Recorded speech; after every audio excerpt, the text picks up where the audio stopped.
Di tengah harapan jutaan umat muslim bisa berangkat ke Tanah Suci, muncul dugaan permainan kotor dalam pengelolaan kuota tambahan haji. Berikut sekelumit faktanya, permainan kuota juga carut-marut pelaksanaan haji di era ex-Menak Yakut Khalil Qomas.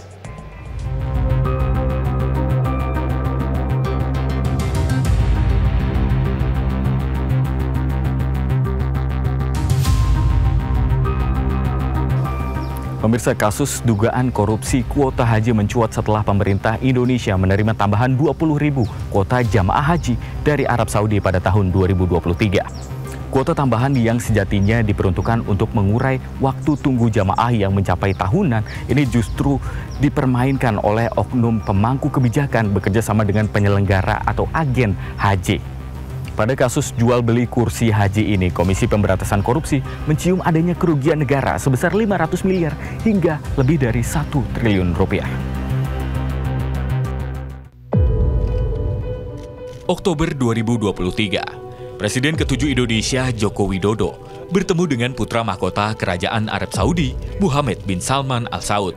Dalam pertemuan, Joko Widodo menjelaskan kondisi antre haji di Indonesia yang sudah sangat panjang.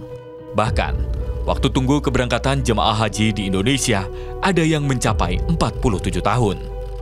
Dari hasil pertemuan ini, Indonesia mendapatkan tambahan 20.000 kuota haji, sehingga total jumlah kuota jamaah Indonesia mencapai 221.000 orang.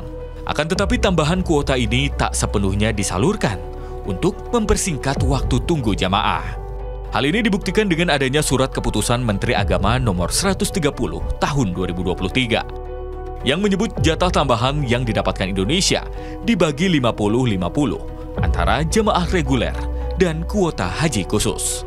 KPK menduga ada kesepakatan bawah tangan dengan menarik dan memindahkan kuota dari jalur resmi ke tangan penyelenggara travel haji.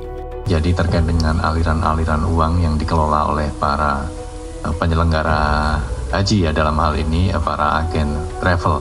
Apakah kemudian ada aliran-aliran uang dari dana pelaksanaan ibadah haji itu? Kalau ada, kepada siapa saja, itu nanti akan ditelusuri. Padahal berdasarkan pasal 64 ayat 2 Undang-Undang Nomor 8 Tahun 2019 tentang penyelenggaraan ibadah haji dan umroh, kuota haji khusus ditetapkan hanya sebesar 8%, sementara kuota haji reguler 92%.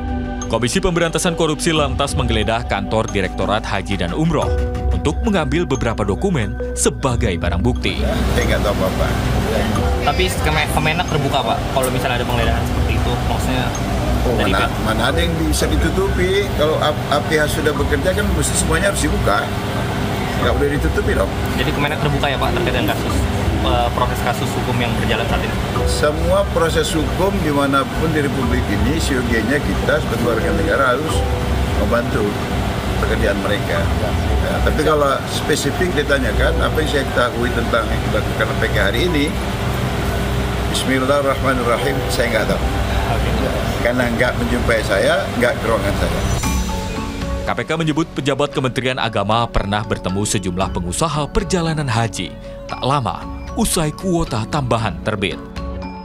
Meski tidak hadir dalam pertemuan tersebut, Menteri Agama Yakut Khalil Qomas tetap diperiksa KPK sebagai saksi pada 7 Agustus lalu. Kuota haji tambahan dari pemerintah Arab Saudi ini diduga diperjualbelikan dengan bandrol $5.000 per kuota. Masyarakat anti korupsi Indonesia mencatat, setidaknya total kerugian negara dalam kasus ini paling sedikit 750 miliar. Diduga diperjualbelikan, entah dijual atau dibeli. Yang rata-rata itu $5.000 Amerika, 75 juta untuk satu orang jamaah haji khusus. Di luar dia bayar $20. Harusnya dia cukup $20, artinya 300-an juta dia untuk berangkat cepat itu nambah $5.000. Ya 75 juta. Rata-rata haji plus itu kan 300 juta. Ada yang 250, ada yang 400 itu. Nah, itu masa antrinya 7 tahun sekarang. Tapi karena ini ada tambahan kuota ini bisa berangkat langsung, baru daftar setahun dan lain sebagainya, tapi dengan syarat nambah $5.000. Nah, inilah yang bahasa saya itu pun kalau toh tidak dibagi dengan oknum pejabat, tetap itu menjadi korupsi karena fungsi negara dimanfaatkan oleh swasta untuk mengambil keuntungan. Nah, itu selain merugikan negara, merugikan masyarakat karena antrian tadi. Selain kasus dugaan jual beli kuota haji, penyelenggaraan dan pengawasan juga menuai sorotan. Hal ini lantaran Komisi Pengawas Haji Indonesia perannya telah dihapus Presiden Joko Widodo pada tahun 2018. Kini pengawasan atas penyelenggaraan ibadah haji hanya dilakukan melalui Inspektorat Jenderal Kemenak.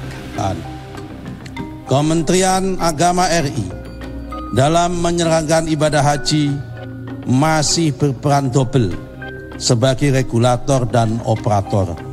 Sementara dalam pelaksanaan ibadah haji di Arab Saudi tidak lagi menggunakan pendekatan government to government, akan tetapi berubah menjadi government to business, sehingga pelayanannya diberikan kepada pihak syarikah dengan menggunakan kerangka bisnis. Kedua, kebijakan. 1. Dalam pembagian kuota haji tambahan tahun 1445 Hijriah garing tahun 2024 Miladiyah, Pansus menemukan dugaan ketidakpatuhan terhadap pasal 64 ayat 2 Undang-Undang Nomor 8 Tahun 2019 tentang penyelenggaraan ibadah haji dan umroh tentang alokasi kuota yang ditetapkan kuota haji khusus sebesar 8% dari kuota haji Indonesia.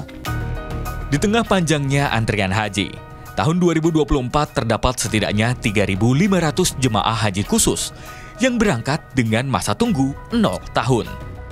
Dampak dari adanya permufakatan jahat ini, ribuan calon jamaah yang sudah menunggu selama bertahun-tahun haknya terancam, terabaikan. Hal ini lantaran kursi mereka, jatah mereka, ini sudah dipakai oleh mereka yang membayar lebih melalui jalur yang tidak resmi. Kini publik tentu berharap Komisi Pemberantasan Korupsi dapat menuntaskan kasus ini. Bahkan bukan hanya menuntaskan, namun juga mengungkap bagaimana praktik kotor ini dilakukan agar penyelenggaraan ibadah haji di Tanah Suci dapat kembali bersih dan jauh dari praktik kotor. Kini pemerintah dan DPR sedang menggodok rancangan Undang-Undang Penyelenggaraan Haji dan Umroh. Hal ini juga berkaitan dengan kebijakan Arab Saudi 2030 yang bakal meniadakan haji furoda dan haji non-kuota.